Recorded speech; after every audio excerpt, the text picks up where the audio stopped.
Break के बाद आपका स्वागत है। योगी आदित्यनाथ भगवा कपड़े पहनते हैं और उनका यही भगवा अखिलेश यादव को चुभता है। सीएम योगी सनातनी हैं, सन्यासी हैं, ये बात भी अखिलेश यादव को परेशान करती है और इसी का विरोध करते करते अखिलेश यादव ने इस बार लक्ष्मण रेखा पार कर दी। बल्कि सिर्फ उन्होंने लक्ष्मण रेखा नहीं पार की, उस रेखा को भी ध्वस्त कर दिया जिसके भीतर उन्हें रहना चाहिए।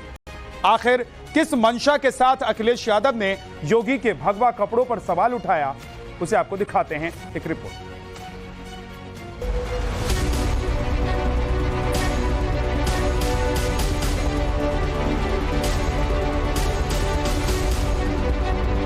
कुछ कपड़े पहनने के बाद किसी को झूठ नहीं बोलना चाहिए। जो वस्त्र होते हैं, कई बार वो वस्त्र इसकी भी पाबंदी लगाते हैं कि आप झूठ नहीं बोल सकते। माननीय मुख्यमंत्री जी कपड़े तो संतों के पहनते हैं, उससे तो लगता है कि संत हैं, लेकिन संतों का ज्ञान नहीं है मुख्यमंत्री जी को। जब जंग लग जाता है लोहे में, इंजन की बात हो रही है तो लोहा ही इस्तेमाल होता है इंजन बनने में। जंग का रंग क्या होता है? मुझे लगता है जिस रंग के हमारे मौजूदा मुख्यमंत्री कपड़े पहनते हैं उसी रंग का होता है।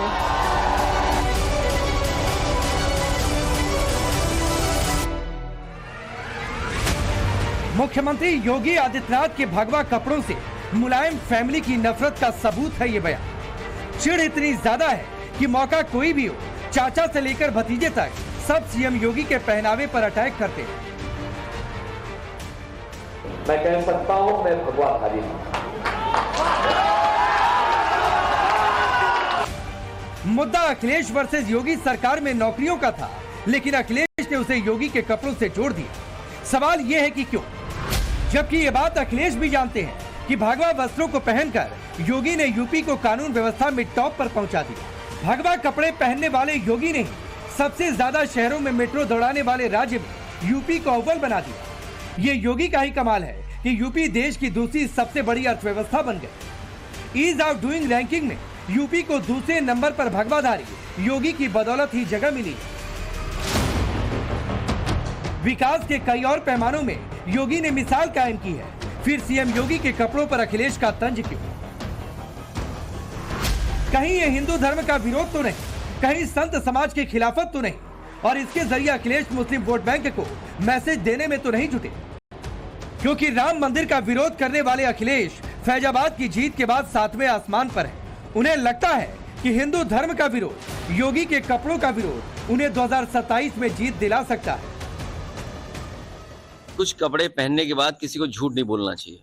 जो वस्त्र होते हैं, कई बार वो वस्त्र इसकी भी पाबंदी लगाते हैं कि आप झूठ नहीं बोल सकते हैं, आपको सत्य ही बोलना पड़ेगा।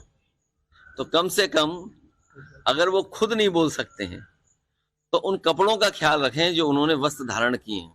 वेशभूषा हमारी इसलिए है लोगों की दृष्टि में हमेशा बने रहें और लोग हमारे विचलन पे उंगली भी उठा सकें और विपरीत परिस्थितियों में साथ में खड़े भी हो सकें। और इसीलिए इस प्रकार की वेशभूषा को एक चैलेंज के रूप में स्वीकार किया जाता है हमेशा। कैसे? एक दृष्टि भी देती है और साथ साथ व्यक्ति को पतन के गर्त से बचाने के लिए भी उसे हमेशा सचेत भी करती है। 24 के चुनावी नतीजों के बाद अखिलेश यादव के हौसले बुलंद हैं। इसी जोश में वो योगी आदित्यनाथ से पर्सनल हो गए। इससे पहले वो कह चुके हैं जिनकी शादी नहीं हुई उनका मंगलसूत्र से क्या लेना देना। तंज में ये भी कहा था कि जिनका कोई परिवार नहीं वो परिवार वालों का दर्द क्या जाने। हो सकता है अखिलेश की अपनी परिभाषाएं हो, लेकिन क्या सफेद कपड़े समाजवादियों को झूठ बोलने की छूट दे देते हैं? और क्या अखिलेश यादव ने राजनीतिक जीवन में कभी झूठ का सहारा नहीं लिया क्या?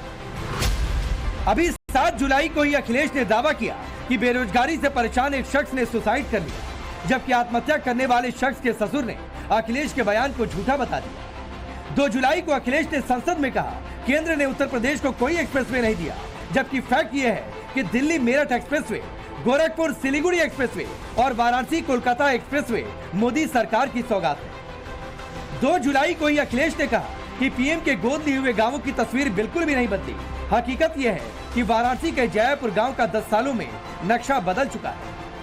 2017 में अखिलेश ने कहा था कि मोदी सरकार के बजट में यूपी को कुछ नहीं मिला, जबकि केंद्र सरकार ने 4,40,000 घर सर्व शिक्षा अभियान में यूपी के लिए 19,000 करोड़ आवंटित किए थे। और भी ऐसे कई उदाहरण हैं जहां अखिलेश की कथनी और रियलिटी में कोई कनेक्शन नहीं। उस कपड़े को पहनने के बाद आपके दिमाग और आपकी मानसिकता जो है वो शुद्ध हो जाती है, तो इसलिए वो आपको समझ में नहीं आएगा उस कपड़े की शुद्धता को। किसी संवैधानिक पद पर बैठा हुआ व्यक्ति अगर झूठ बोलता है तो सबसे पहली बात तो वो कुर्सी इजाजत नहीं देती, संविधान की शपथ आपको इजाजत नहीं देती। और जाहिर सी बात है, अगर आप किसी धार्मिक लिबास में हैं तो फिर तो आपको लेकर के देश और दुनिया और जनमानस का मन एक अलग तरह से होता है, तो कोई भी कपड़ा झूठ बोलने की इजाजत नहीं देता। 24 के नतीजों के बाद अखिलेश यादव 2027 के यूपी चुनाव में वही फॉर्मूला दोहराना चाहते हैं, जिसमें राम मंदिर का विरोध है, सनातन के खिलाफ लामबंदी है और हिंदू धर्म को जातियों में बांटने की कोशिश है। अखिलेश यादव ने इस एक्सपेरिमेंट को एक्टिव भी कर दिया है। तभी वो राहुल गांधी के हिंदुओं को हिंसक बताने वाले बयान पर चुप रहते हैं। हिंदू धर्म को धोखा बताने वाले स्वामी प्रसाद मौर्य पर भी अखिलेश साइलेंट थे। अयोध्या में राम मंदिर का नक्शा और वास्तु ठीक नहीं है, मंदिर बेकार है, ये कहने वाले राम गोपाल पर भी अखिलेश ने कुछ नहीं बोला। 2017 में योगी आदित्यनाथ जब यूपी के मुख्यमंत्री बने तो इसी तरह उनके कपड़ों पर सवाल उठाए गए थे और ये सिलसिला आज भी जारी है। मगर योगी आदित्यनाथ अपने अंदाज में ही जवाब दे रहे हैं। भगवा कपड़े क्यों पहनते हैं, संन्यास और सियासत का भगवा कॉम्बिनेशन क्यों खास है, इसे वो ऑन कैमरा भी बताते हैं। ये भगवा सृष्टि की ऊर्जा का रंग है, उसका कलर है।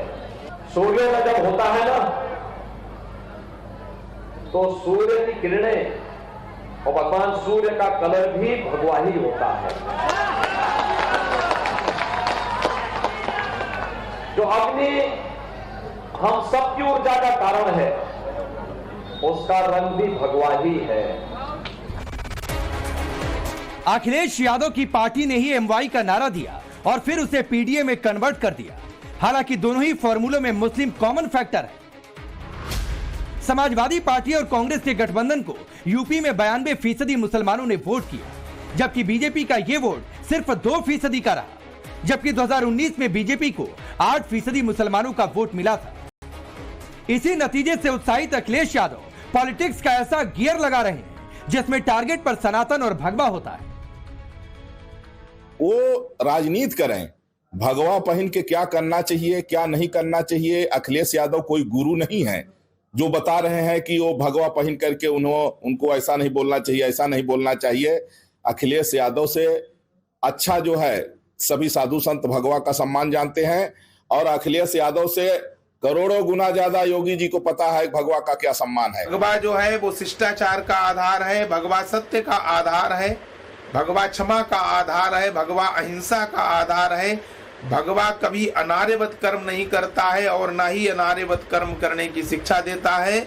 इसलिए हम सभी संत ये अखिलेश के बयान की घोर निंदा करते हैं और उनको क्षमा याचना करना चाहिए। कोई जालीदार टोपी पहन के चले जाएं, चचा जान इनके लिए कहलाए जाते हैं, और कोई भगवादारी चले जाएं तो कहते हैं ये चिलमबाज हैं। तो इस तरह की बयानबाजी उचित नहीं है, और भगवा हमारे देश की शान है। भगवा त्याग, बलिदान और सत्यता का, अहिंसा का प्रतीक है।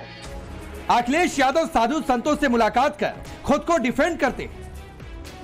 सवालों में घिरने पर भगवा वस्त्र पहनने वालों के जरिए बचाव करते हैं। लेकिन अखिलेश को यूपी के 20% मुसलमानों में अपने लिए बड़ी उम्मीद दिखती है। 403 विधानसभा में 107 सीटों पर निर्णायक मुस्लिम वोटरों के दम पर वो सत्ता में वापसी चाहते हैं। वोट बैंक के चक्कर में अखिलेश लाल टोपी से भगवा पॉलिटिक्स करने वाली बीजेपी को चैलेंज करने का दम भरते हैं, और इसमें साथ देती हैं उनकी सहयोगी पार्टियां।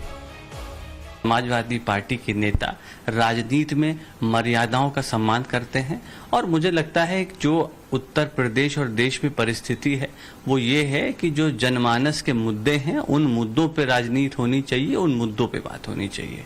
अब इस समय मुझे लगता है इन बातों का कोई औचित्य नहीं है कि कौन क्या करता है, कौन किसका नाम लेता है, कौन नाम नहीं लेता। योगी आदित्यनाथ के बारे में कहा जाता है वो राइमिंग में नहीं बल्कि टाइमिंग में बिलीव करते हैं। कमिटमेंट पूरा करने के बाद ही उस पर टिप्पणी करते हैं। बहुत मुमकिन है योगी का इस पर भी जवाब आएगा और इस बार इतना जोरदार होगा कि अखिलेश को सालों तक गूंज सुनाई देती रहेगी। Bureau report, times now Bharat. Faizabad यानी कि अयोध्या लोकसभा सीट जीतने के बाद अखिलेश यादव और पूरा विपक्ष फुल फॉर्म में है। उनको ऐसा लग रहा है कि हिंदुत्व के मुद्दे पर उन्होंने बीजेपी को पटकनी दे दी और यही वजह है कि पहले अयोध्या, उसके बाद भगवा और सीधे सीधे योगी आदित्यनाथ पर अखिलेश यादव कटाक्ष या निशाना साध रहे हैं। आज संकल्प में इतना ही।